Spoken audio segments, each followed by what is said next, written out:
Jalgaon एमआयडीसीतील L सेक्टरमध्ये आज दुपारी भीषण आग लागल्याची घटना घडली आहे. कूलर निर्मिती करणाऱ्या एका कंपनीत अचानक आग लागल्याने परिसरात एकच खळबळ उडाली. प्राथमिक माहितीनुसार शॉर्ट सर्किटमुळे ही आग लागल्याचा अंदाज व्यक्त करण्यात येत आहे. कंपनीमध्ये कूलर निर्मितीसाठी वापरण्यात येणारे कोरडे गवत, प्लास्टिक आणि इतर ज्वलनशील साहित्य मोठ्या प्रमाणात साठवून ठेवण्यात आले होते. त्यामुळे आगीने काही क्षणातच भीषण रूप धारण केले. घटनेची माहिती मिळताच जळगाव महापालिकेच्या अग्निशमन दलाच्या गाड्या तातडीने घटनास्थळी दाखल झाल्या. जवानांनी तत्परतेने बचावकार्य सुरू करत आगीवर नियंत्रण मिळवण्यासाठी शर्थीचे प्रयत्न केले. विशेष म्हणजे आग लागलेल्या कंपनीच्या शेजारीच लाकडांची मोठी वखार असल्याने आग तिकडे पसरली असती तर मोठी दुर्घटना घडू शकली असती.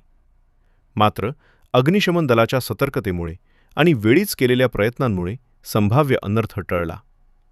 सुमारे अर्ध्या तासाच्या अथक प्रयत्नांनंतर आगीवर नियंत्रण मिळवण्यात यश आले.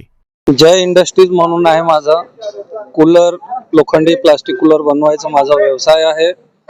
मी वरती बाथरूमला गेलो तेव्हा बघितलं बाथरूम मधून निघाल्यानंतर इकडे की आगचा लोड दिसत होता, स्पार्किंग होत होता. इथे फटफटफट आवाज येत होता जोरात. शेजारच्या कंपन्यावाल्यांनी आवाज दिला मला. मी नडी घेऊन प्रयत्न केला बुझवायचा, पण आग एवढी जोरात होती आणि त्याचं एवढं हे होता उष्णता त्याची की उतरून खाली येऊन पडत मी बाहेर आलो. बाकीचे लोकही समोरचे कंपनीवाले बाजूवाले उभे होते. आम्ही जाऊन पटकन पहिले डीपी मधला फ्यूज स्वतःच काढून घेतला आम्ही, की काही दुसरा आणखी अनर्थ होऊ नये, करंट वगैरे उतरू नये बाकी आजूबाजूला. ते काढलं. त्याच्यानंतर थोड्या वेळानंतर जे आहे आम्ही ते गाडी आली फायरची, फायरवाल्यांनाही फोन लावलो, बाकीच्या कंपनीवाल्यांनी सर्वांनी, आणि येऊन तेव्हापर्यंत आग एवढी पसरली की जे आमचा जो ऑफिस आहे तिथे मोटरी आणि कूलरचा स्टॉक ठेवलेला आहे तो पूर्ण जळाला. मध्ये जो स्टॉक करतो आम्ही गोडाऊन मध्ये तो मधलाही साहित्य आपण इथून बघाल तर जळाला. आणि आग हे एवढं जोरात होता की आमचे सेटर वगैरेही हे सर्व आणि ग्रिल वगैरे सर्व गरम होऊन हे येऊन गेलेले आहेत. हे जेव्हा आग लागली तेवढ्याच आतमध्ये कर्मचारी किती होते? नाही, कर्मचारी फक्त 2-3 होते. ते ऑफिस मध्येच होते. काकी प्रोडक्शन आमचा सध्या बंद आहे, सीझन एंड होतो आहे म्हणून प्रोडक्शन बंद आहे. 3-4 लोकच होते फक्त. सुदैवाने कुठली जीवितहानी झाली नाही. आम्ही पटकन सर्वांना आवाज देऊन सर्वात पहिले आम्ही सर्वांना बाहेर काढून घेतलं. कंपनीच्या ऑफिस मधून सर्व बाहेर पडून आले. लाईट वगैरे सर्व आम्ही कट केली.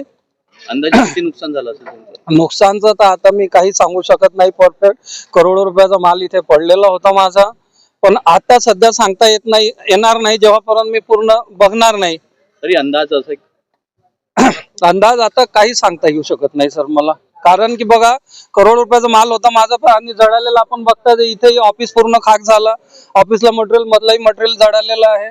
आता किती शिल्लक आहे त्याच्यातून बघितल्याशिवाय अंदाज काही सांगू शकत नाही. कशी लागली ही आग काय सांगता येईल? ही आग बघा, मी वरती आलो, बाथरूमला गेलो, वरतीच आमचं बाथरूम आहे.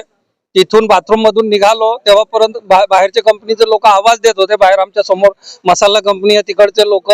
आणि मग मी बघितलं तर इथे स्पार्किंग फटाफट जोरात स्पार्किंग होत होता इथे मिड साईडला, आणि आगचा लोड जो आहे पसरत होता हळूहळू.